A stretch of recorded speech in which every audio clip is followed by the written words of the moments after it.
Mira, este es un tema que está en ciernes, porque resulta que ya todos sabemos que se ha reiniciado un proceso constituyente en nuestro país.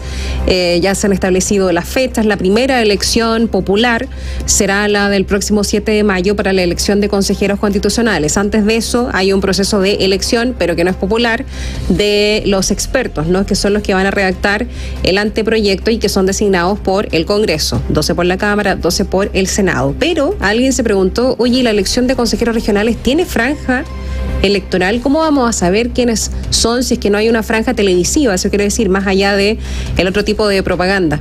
Hoy el presidente del Senado, Álvaro Elizalde, refutó a una declaración que sacó nada más y nada menos que el Consejo Nacional de Televisión, que dice que no, que este proceso no contempla franja televisiva, pero el presidente del Senado dice que sí.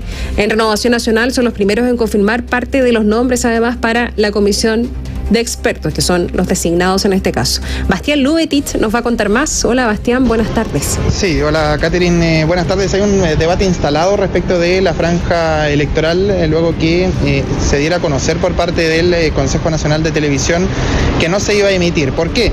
Porque dicen que la reforma que habilitó el proceso constituyente derechamente no la contempla.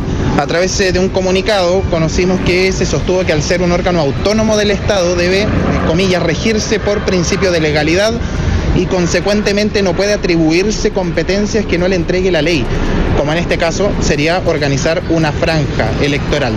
Hoy uno de los artífices de este acuerdo, y de hecho artífices también de la reforma, refutó aquello.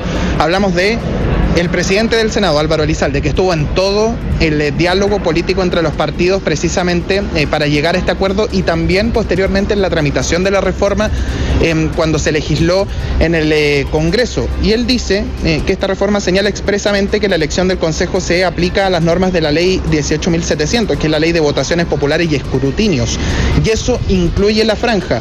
Vamos a escuchar al senador Elizalde y, ojo, se va a instalar un debate respecto a esto porque estamos a la espera también de la respuesta, en este caso del Consejo Nacional de Televisión, para ver qué se hace. Pero primero escuchemos al presidente del Senado. Al señalarse expresamente la reforma que se aplica a esta normativa, corresponde la realización de la franja electoral. De hecho, en el proceso pasado se hizo una revisión normativa de la misma naturaleza y el propio Consejo Nacional de Televisión señaló que eso implicaba que hubiera franja electoral. Por tanto, nosotros creemos que una correcta interpretación y aplicación de la reforma implica que se realice, dice el presidente del Senado, y también habla de interpretación, precisamente porque eso es lo que interpreta el Consejo Nacional de Televisión, que esto no implica que se realice la franja. Es un debate que está abierto y que debe resolverse dentro de los próximos días. Vamos a las conversaciones entre los partidos políticos. Primero, respecto de definir los representantes de la comisión de expertos. Esto continúa. Tienen plazo hasta el lunes, hasta las 20 horas, para presentar la nómina completa, y la bancada de diputados de Renovación Nacional se anticipa y son los primeros en dar a conocer oficialmente sus nombres, a falta, por supuesto, de que definan los senadores del partido. Las votaciones, dicen, se llevaron a cabo durante los días miércoles y jueves recién pasado. Sufragaron los 22 parlamentarios y contó con la participación de 16 profesionales. En cuanto a los expertos designados, el exministro de las Express, Juan José Ossa, y la abogada Catalina Salem, y como árbitros para el Comité Técnico de Admisibilidad, a quien fuera ministra del Tribunal Constitucional, Marisol Peña, y al profesor en Derecho Constitucional, Víctor Avilés. Esos son los nombres que eligió la bancada de diputadas y diputados de Renovación Nacional para conformar estos dos organismos, digamos. En el caso del Comité Técnico de Admisibilidad, el denominado árbitro de que se cumplan las bases institucionales, y en el caso de la comisión de expertos, quienes van a redactar un anteproyecto y también van a tener participación activa en el final del proceso constitucional. Habló sobre esto el jefe de la bancada, Andrés Lonton. Vamos a escuchar.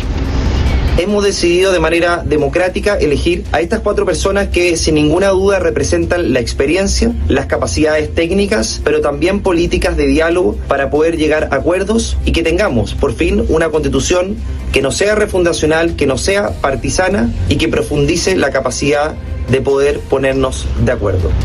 Y esto en paralelo a que suenan también muchos nombres en distintos partidos políticos. En Apruebo Dignidad van a definir el lunes durante la mañana los nombres precisamente para la comisión de expertos. En el Partido Socialista lo estarían definiendo ya, y se pretende también trabajar durante el fin de semana. Y ayer también dábamos a conocer parte de los nombres que los distintos partidos y hay bancadas tienen en mente para esta comisión de expertos. Hoy día, y a propósito de los consejeros constitucionales, que es otro tema que también está sobre la mesa y que se debe ir trabajando en paralelo, hubo una reunión del oficialismo. ¿Por qué? Porque hay un debate que hemos estado hablando durante los últimos días, que es la división de opiniones que existe al interior del bloque de gobierno respecto de cómo afrontar la próxima elección de consejeros constitucionales. Desde el PPD, desde el Partido Radical, ya han dicho públicamente que pretenden separarse en Apruebo Dignidad y el Socialismo Democrático para afrontar las urnas, y los demás, el Partido Socialista y Apruebo Dignidad, dicen que deberían mostrar una unión de cara a estas elecciones y por ende ir en una sola lista. Van a tener más reuniones. Hoy día es la segunda, por lo menos oficial o convocada por parte de los representantes oficialistas, que no tuvo mayores definiciones. Vamos a escuchar a la presidenta del Partido Socialista, Paulina Bodanovich.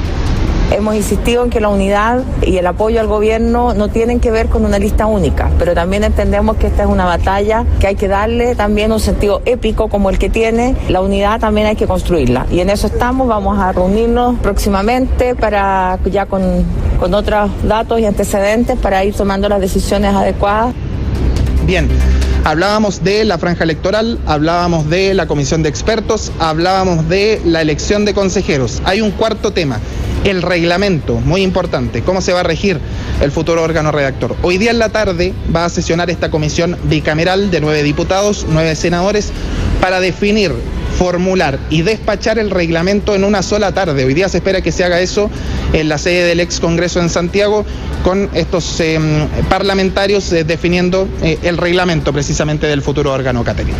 ¿Desde qué hora, Bastián?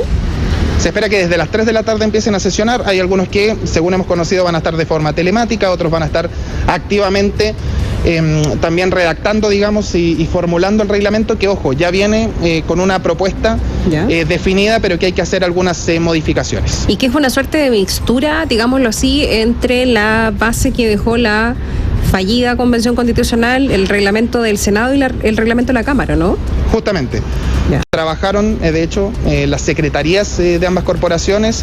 También hay una propuesta de quienes fueron parte también de la redacción del reglamento en la convención anterior, y todo eso se va a conjuntar y se espera ya, de hecho, despachar en una sola tarde. ¿Y por qué en tan poco plazo? Porque precisamente ya está más o menos definido todo, solamente hay que agregar algunos detalles o sacar algunos también para ya dejar definido el reglamento. Oye, y lo otro, solo para cerrar bien el asunto de la franja televisiva, que es muy raro que una entidad diga que sí y el Senado diga que sí y el Consejo Nacional de Televisión diga que no, porque esto debiera haber quedado establecido explícitamente en el acuerdo, porque después hay que hacer una bajada, ¿no? No es solamente decir sí hay una franja, sino que además va a ir a tal hora en los canales de televisión, y cómo se va a distribuir además el tiempo, sobre qué base se va a distribuir el tiempo, va a ser para todos iguales, pensando que es una elección distinta. Es bastante raro que nadie lo haya pensado antes, ¿no?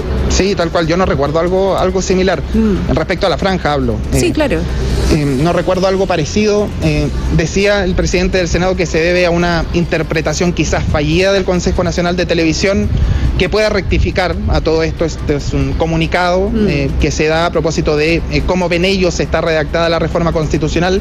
Por ahí escuchábamos claramente al presidente del Senado que no es un presidente de partido. ¿Por qué digo esto? Porque el presidente del Senado estuvo en todo el proceso, conoce perfectamente cómo está redactada la reforma y a qué acuerdo llegaron los distintos partidos políticos, y él dice que precisamente está expreso en este documento, digamos, que se realice la franja.